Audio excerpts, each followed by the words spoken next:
Hey everyone, I'd like to give a shout out to our beautiful friend Carolyn Gimarelli, who is helping us out with guest art this week. Thank you, Carolyn! The time has come for us to talk about water. This has been one of those things that has caused some disputes in the comments and discussions ever since episode 1, when I brought up Dr. Emoto, who spent his life researching water and demonstrated that by projecting love onto water and freezing the water, it would cause the water to freeze in beautiful patterns. Projecting negatively onto water caused the water to form like this, and that's a pretty dramatic difference. Emoto has tried this with many different energies and emotions. This is Beethoven, Bach, and Mozart. This is heavy metal, and this is hate. Now, the common argument from the skeptical perspective is that there was a triple-blind study on Emoto's research, and several times they didn't see nearly the same results that Emoto did. Does this mean Emoto is a lying, crazy Japanese guy? Not necessarily. He seems like a pretty level-headed guy. Could it mean that the people who did the triple-blind studies didn't understand what Emoto understood about water? Well, I feel like this may be more of a possibility, but this is what we're going to discuss today. Now, let's objectively look at water for a second. What do we really know about it scientifically? Well, we know that it's the most common substance on Earth. We also know that every living species of life on Earth comes from water, and needs water to grow. This includes crystals too, by the way. We know that the human body is roughly 75 to 90% water, and that's quite a bit. Not just humans though, it's prevalent in all life. Without water, life could not exist on this planet. Science knows that life emerged on Earth from water, and all of our studies of the planet shows that life must have originated with water and slowly evolved outwards, growing and flowing and forming new life. But water was that original substance that it started in. They often call this the primordial soup. Water is the only element in existence that can exist in 3 states: solid, liquid, and gas. Because of that, it's pretty much everywhere. Water doesn't just flow in oceans, lakes, and rivers, but it flows through the air. Those clouds are nothing but water. It's also in abundance in the North and South Poles. What else do we know about water? Well, it's the only element that expands when it freezes, and contracts when it heats. Every other element on the planet does the opposite, which science today cannot explain. Scientists have also discovered that water is capable of creating an immense amount of pressure, either through freezing the water or even in life. In a seed, for example, it reaches 400 atmospheres of pressure at the point of germination. This is why a plant shoot can break through asphalt with ease. Why does water have the highest surface tension of all liquids? Why is it that it's the most powerful solvent on Earth? And why is water able to rise against gravity through the trunks of giant trees against thousands of atmospheres of pressure? Want to know the truth? The truth is that there are a lot of unanswered questions about water and what it is that we have absolutely no logical conclusive answers to. This is an absolutely beautiful thing, because admitting that we know nothing allows us to open up to learn new things about what it is that we want to know. In this situation, water. That's exactly what many scientists around the world have started doing, and it's led to some miraculous revelations. The following clips are from a secret documentary I found about water floating around on the depths of YouTube. It keeps being taken down. I wonder why. As it records information, water acquires new properties, yet its chemical composition remains unchanged. So their theory was the chemical composition of the water is important. Now the sensational news is that that is nonsense. The structure of water is much more important than the chemical composition. The structure of water means how its molecules are organized. We can see how water molecules join together into groups. These are called clusters. Scientists came up with the idea that these clusters work as memory cells of a certain sort, in which water records the whole history of its relationship with the world as if on magnetic tape. People don't think when you turn on the light, the water is changing. When you turn on the electric field from the power lines, the water may change. So that is the direction of research.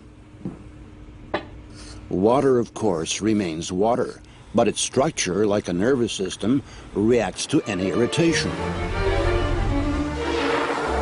Modern instruments have made it possible to record the fact that within each of water's memory cells, there are 440,000 information panels, each of which is responsible for its own type of interaction with the environment.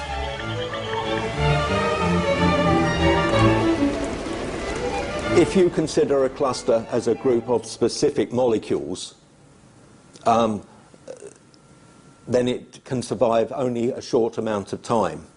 But if you consider it as a structure whereby molecules can leave and other molecules come in, the cluster can last effectively for a very long time. The stability of the cluster structures confirmed the hypothesis that water is capable of recording and storing information. It may be the single most malleable computer, which it's like a computer memory.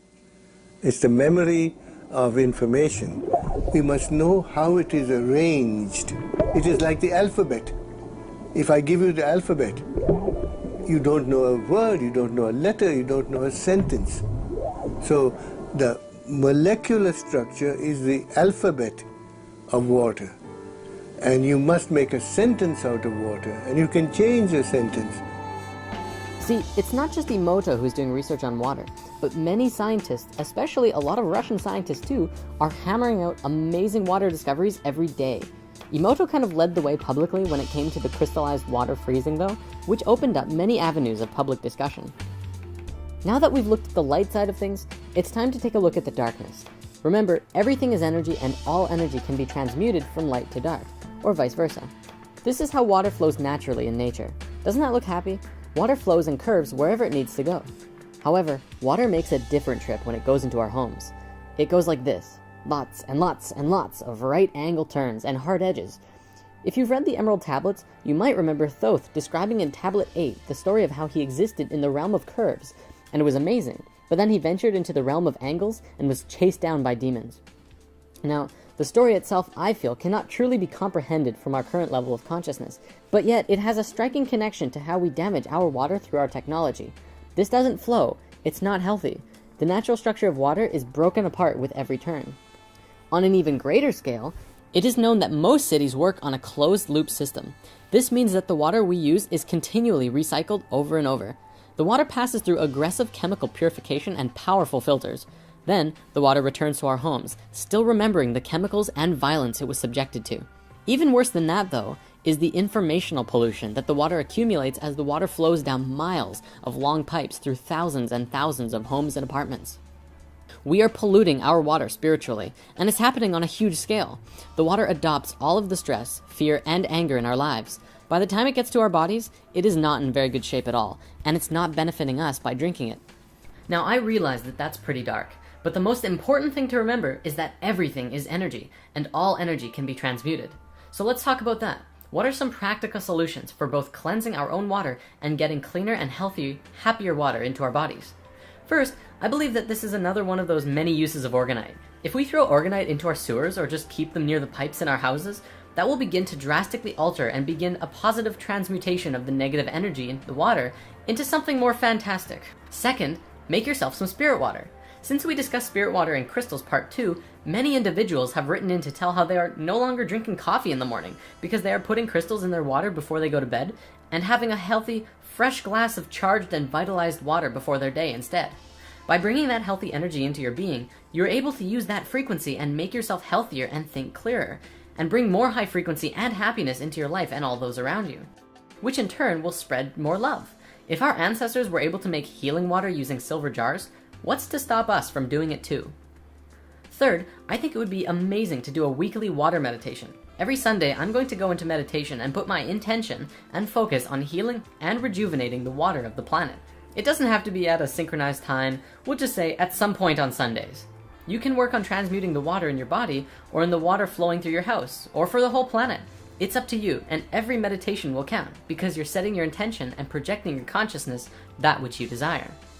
And finally, be grateful for the water you drink. Here's another clip I'd like to show you. Dr. Emoto has conducted another interesting experiment. He placed rice into 3 glass beakers and covered it with water. And then every day for a month, he said, "Thank you" to one beaker, "You're an idiot" to the second, and the third one he completely ignored.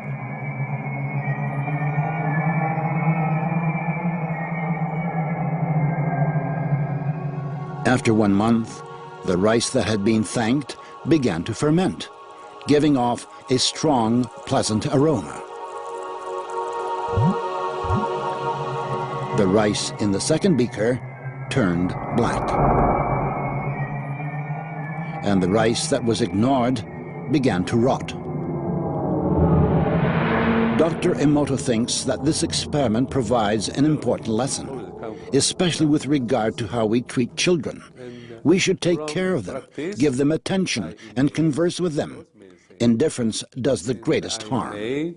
Tell some dreamy story, but almost practice. Water creates so many structures that life cannot exist without. Water forms the DNA helix. Water also forms the structures of proteins. Our bodies cannot work without water. Every seed, every embryo begins in water. It is the surrounding water in the embryo that gives life and brings the nutrition that is necessary to facilitate growth in that life. Our Earth is a giant container of water from which every form of life arose. Every living thing is essentially a container of water. Just like a piece of art that has not yet been sculpted by an artist in a clump of clay, within the water contains every infinite possibility for life within it. Water brought to life a pre-existing conception of life, but for any life to begin, there first must have been an impulse.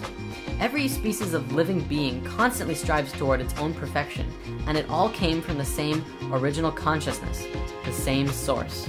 The final thing I want to bring up before we conclude this week's discussion is a very cosmic analogy. Without water, life on Earth could not exist. The only other element that is absolutely necessary for life is the sun. Without the sun, we could not have life, and in a poetic and beautiful way, this is the cosmic father and mother of life on Earth. Think about it. In biological reproduction, you need a man and a woman. The male provides the seed, and the female provides the egg. And together they do a dance and form new life. The sun is the male aspect, bringing the cosmic life force energy to Mother Earth. Mother Earth is, of course, the mother, providing the egg where the new life will grow. And water could be likened to the placenta from which all life grows in. The surface of the Earth where life grows is the womb for the life on the planet. As above, so below. Mother, father, child equals Earth, sun, new life. And that's us, as well as all of the animals and wildlife and crystals and everything living on this planet. Modern science and society is relatively skeptical, to say the least, of the messages from water. But when you look at it as a whole, I feel that Emoto's work is just scratching the tip of the iceberg when it comes to understanding water. To look at these frozen water crystals and brush it off as a pseudoscience is incredibly dismissive of a much larger understanding about what water is and what role it plays in the evolution of life itself. It is life. It is you.